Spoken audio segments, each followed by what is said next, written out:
All right, it's day 94. I thought it was day 94 yesterday.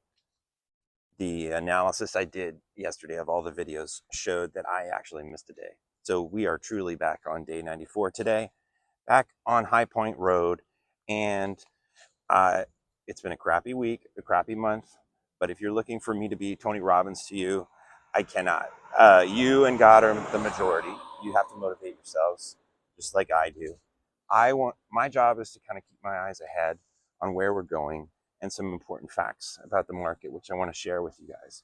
And earlier today, driving my kids to school, I heard Alicia Levine on Squawk Box on CNBC talking about multiples and how the made sense that the multiples had come down for the S&P 500 because the forward PE for the S&P 500 was at something like 23 and a half times before this current drawdown, and we're now at 20 and a half times.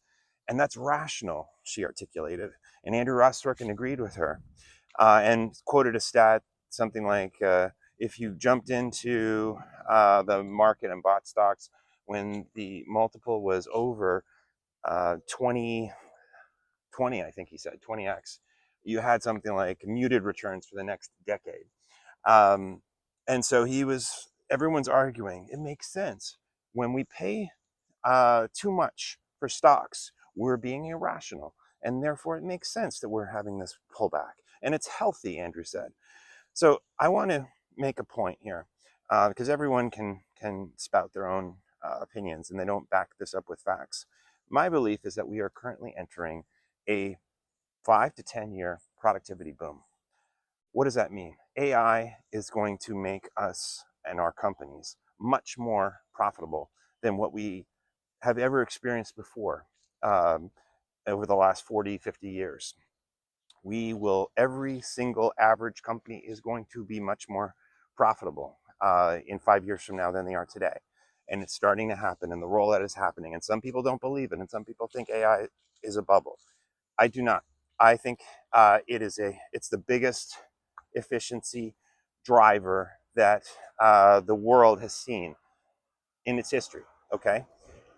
Now go back in time. Technology has always driven efficiency. Okay. It started in the early 80s with the PC diffusion and how we started using PCs in businesses and at home. Before the PCs got on every desk in every home, multiples for the S&P 500 were in the single digits. Now, part of that was due to the 70s inflation shock and oil problems and all that kind of stuff. But it was common to pay single digits forward PEs for companies in America. PCs happened, multiples went up. Multiples came back down when that little mini boomlet finished, but they were higher than where they were in the mid 70s. Okay. Next, we had the internet come about in the 90s. Again, multiples go up. Multiples peaked out 23 to I think high 20s even in 1999 when everything went vertical.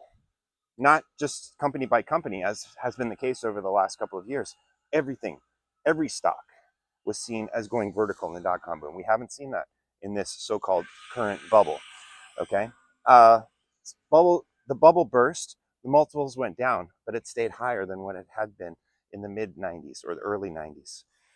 Next, we had the SaaS cloud boomlet from 2010 to 2020 or 20, just before ChatGPT in 2023. Same thing. Multiple goes up, multiple comes back down after the COVID, kind of March 2020 COVID event, but still higher than where it was before. Is this irrational that we're paying more for these companies as they get more efficient? No, it's extremely rational.